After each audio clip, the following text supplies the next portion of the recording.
Halo pemirsa, apa kabar? Saya selalu berharap Anda tetap dalam keadaan sehat, sejahtera, dan berbahagia. Salah satu ciri orang bersyukur adalah orang yang berbahagia. Dan kalau Anda mau hidup bahagia, jangan lupa berolahragalah yang teratur.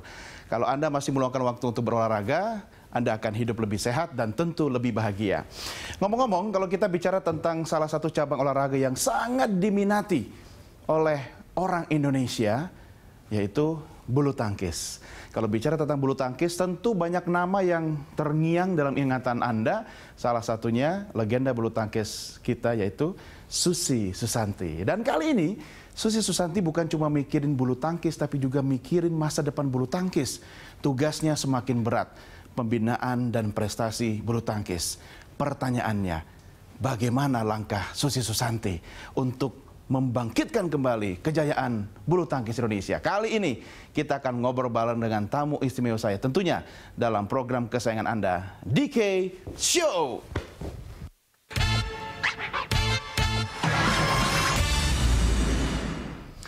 Ya, pemirsa, Anda pasti masih ingat bagaimana duet Liliana Natsir dan Tantowi Ahmad pada tahun 2016 lalu yang berhasil membuat lagu kebangsaan Indonesia Raya berkumandang di Brazil pada peringatan ke-71 Hari Kemerdekaan Indonesia.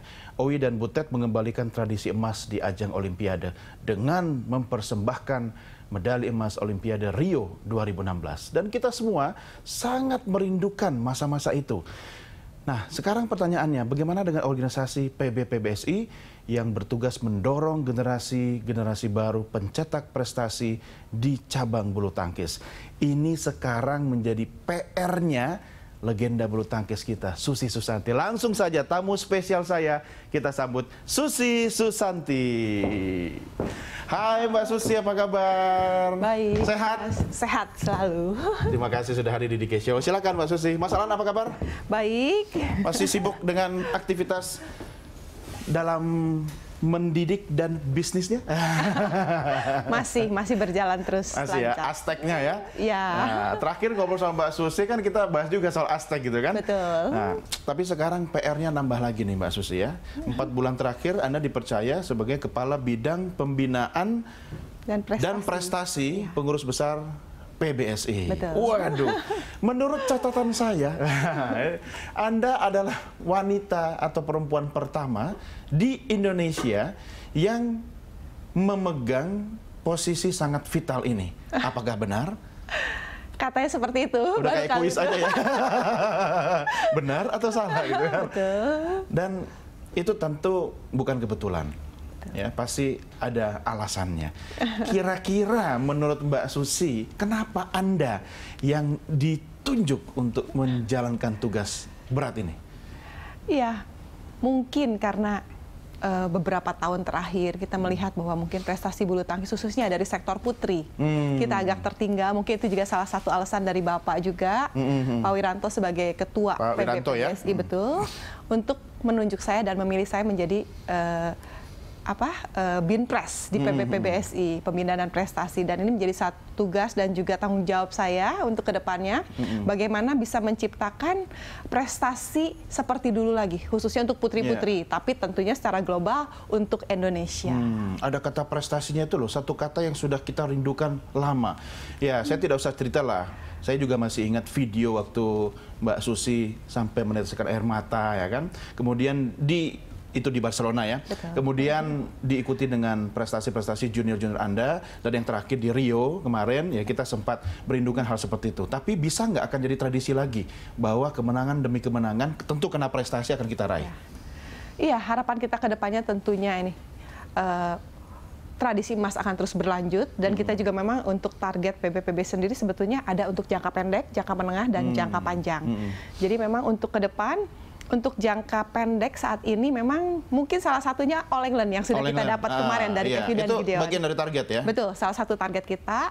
Lalu juga ada kejuaraan dunia nanti Agustus nanti.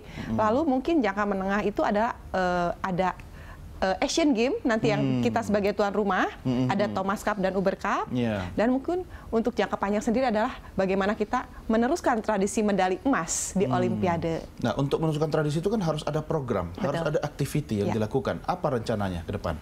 Iya, saat ini mungkin program maupun rencana untuk PBPBSI untuk atlet-atlet ada, kita membentuk atau memilih atlet itu, yaitu atlet utama dan juga atlet pratama. Atlet utama adalah atlet-atlet yang memang mempunyai prestasi seperti Liliana Natsir, Tantowi, atau pemain elit dunia yang sekarang ada di pelatnas PBPBSI. Itu atlet utama? Betul, atlet utama. Faktor usia ada batasan? Usia sebetulnya kita tidak ada batas, tapi yang penting mereka masih berprestasi dan mereka mampu untuk berprestasi. Dan kita mungkin harapkan mungkin untuk jangka pendek dan jangka menengah untuk mereka. Tapi untuk atlet pratama sendiri kita harapkan untuk jangka panjang. Di mana memang yang ada saat ini atlet-atlet pratama itu adalah atlet-atlet muda, pelapis, tidak hanya pelapis kedua tapi juga pelapis ketiga. Jadi kita harapkan regenerasi akan terus berlanjut, dan tentunya ini menjadi satu kerja keras kita bagaimana menciptakan atlet-atlet ini untuk mempercepat mereka berprestasi dan siap memegang tongkat estafet yang nanti mungkin akan diberikan dari kakak-kakaknya. Bahasanya udah beda ya sekarang ya. Tapi kok saya baru dengar ya ada skema atlet utama, atlet pratama ya. Ini memang baru di zamannya Mbak Susi atau gimana nih?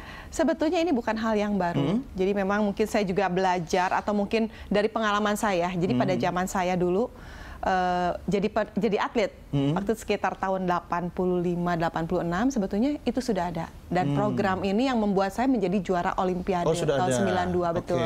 Memang itu program ya? Betul. Program untuk pembinaan jangka panjang. Oh, jadi regenerasi juga dilakukan lewat program itu ya? Betul. Tapi kalau nggak salah zamannya Reksi dulu belum ada ya? Waktu zaman Reksi hanya pelatnas.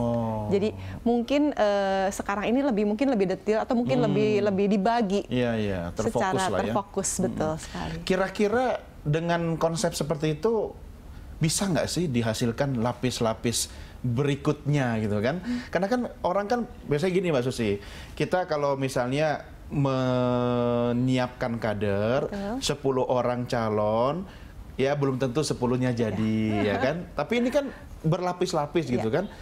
Itu bisa jadi nggak sih dalam waktu yang ditentukan gitu?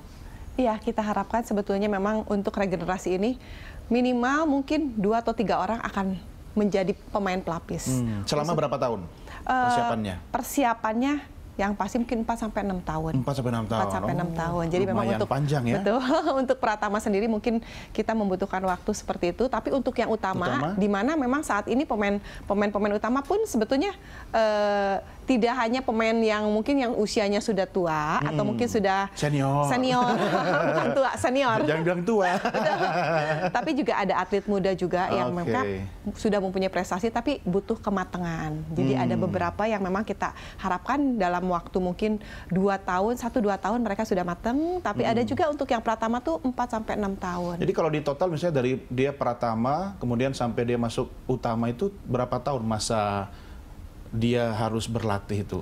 6 sampai 8 tahunan kira-kira ya? Sebetulnya tidak ditentukan oleh tahun ya berapa, karena memang pemain yang masuk ke pelatnas itu sebetulnya pemain yang betul-betul punya potensi dan mereka sudah punya prestasi secara nasional baik di tingkat junior maupun di tingkat senior. Bisa lebih cepat ya sebenarnya. Bisa lebih cepat. Tapi tidak ada yang instan. Tidak ada yang instan, butuh proses. Betul. Di K-Show tidak instan, segera kembali sesaat lagi.